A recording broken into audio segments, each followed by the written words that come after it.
Minister, our country is currently facing the greatest housing crisis since the foundation of the state.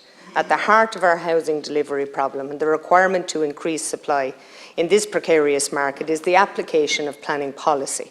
80% of SHT grants of planning that were judicially reviewed were quashed, primarily because the board went rogue and attempted to apply ministerial guidelines as higher planning policy, completely ignoring 20 years of jurisprudence and the laws laid down by this House. Professional planners in this government deployed a narrative that it was not they who had caused this problem, but the NIMBY objectors who took judicial review proceedings. Last Friday, Ceann Comhairle, in a landmark judgment in Cork County Council versus the Minister, the Attorney General and the planning regulator, laid bare the rot that exists at the heart of the planning system. The judgment filleted the office of the planning regulator and the department's planning policy unit. Eminent planning senior counsel has described this planning judgment as one of the most accurate and scathing he has seen. What is striking about the judgment is the frustration of Justice Humphreys at the obvious and fundamental lack of knowledge of the planning regulator of the basic legal principles of planning law.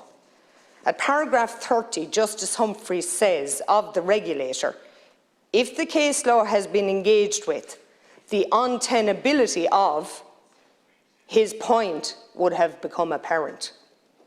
He continues at paragraph 62, the attempt by the OPR and the Minister to turbocharge non-binding guidelines by drawing the conclusion that non-compliance contributed to a conclusion that the Council had been in breach of section 10(1) is unfortunately a rewriting of the Act.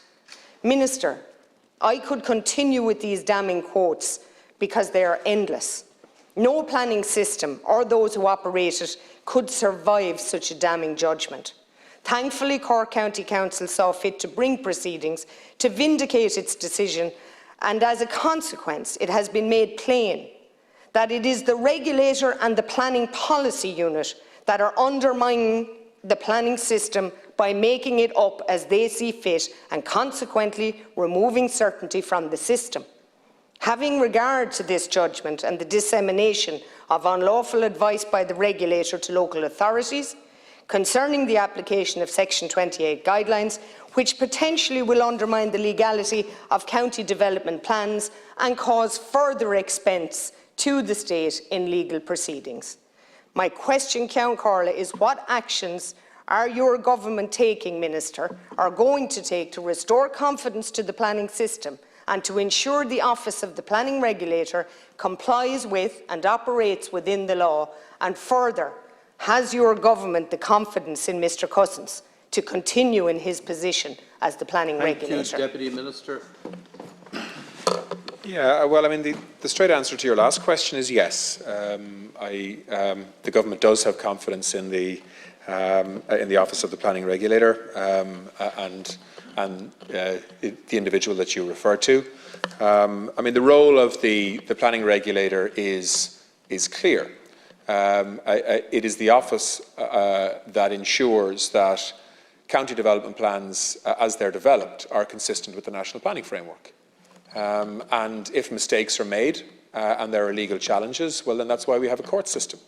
You know, I don't want to go into the detail of the particular court judgment that you refer to, but you know, if mistakes were made there, well, then we need to learn from them. But the principle of having a planning regulator that ensures that we have consistency across the country in terms of how we plan for and develop development into the future is a good one.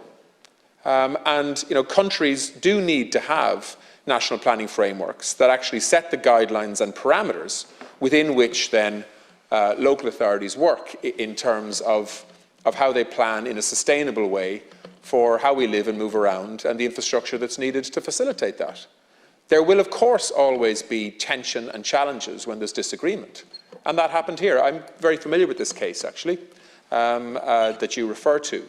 But I don't think that calls into question in as fundamental a way as you are suggesting the role of the Office for the Planning regulator. He has a difficult job to do. Sometimes it's not a popular job. He, of course, needs to be transparent about how he makes his decisions and has to be consistent with planning law and other legislation. And his office's relationship with local authorities is an important one, so that we do get consistency across the country from all local authorities in terms of our national planning framework. And it's the role, obviously, of the Minister and his department to ensure that that balance is got right.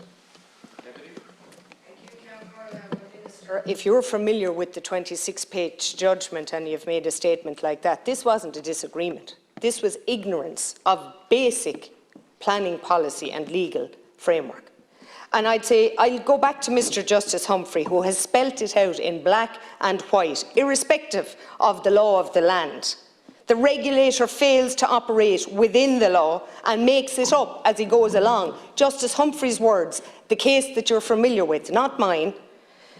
Let me give you just another quote from the judgment, Count Corley, that demonstrates the total incompetence. The planning regulator and the minister are trying to shoehorn the circumstances here, even though the council did not fail to comply with any requirement. That is, in effect, a short work and a failure to do the necessary, a shortcut and a failure to do the necessary groundwork. So, Minister, your endorsement of the planning regulator is unbecoming. Even the most ardent supporters of the regulator could not have confidence in him, having read last Friday's judgment that you say you're familiar with. I haven't read the judgment. I said I'm familiar with the case and the issues around it, and I am, as are others in this House, and I have spoken to the Minister about that at different points. Because it's an issue that has been ongoing for quite a period of time, and it involves Cork City Council and Cork County Council and an ambition to develop a big new retail centre in East Cork. And yes, and if it is a landmark case, we will learn from it, and that is what the courts are there for. And so Cork County Council felt aggrieved in relation to this issue and case, took a court case. We now have a judgment and we need to act on that. That's how the system works. But that doesn't mean that the role of the Office of Planning Regulation isn't still an important one. It is. If mistakes were made here, they need to be corrected and we need to learn lessons from that. And that's what I don't want to comment on the actual judgment or the text of it because I haven't read it yet. But as I said, I'm familiar with the overall issue here and the tension and differences of views around it, and the role of the local authorities and the OPR in relation to it. Minister. I'm glad we have clarity now in a court judgment, and I hope we can learn some lessons from that and move on from it. Thank you very much, Minister.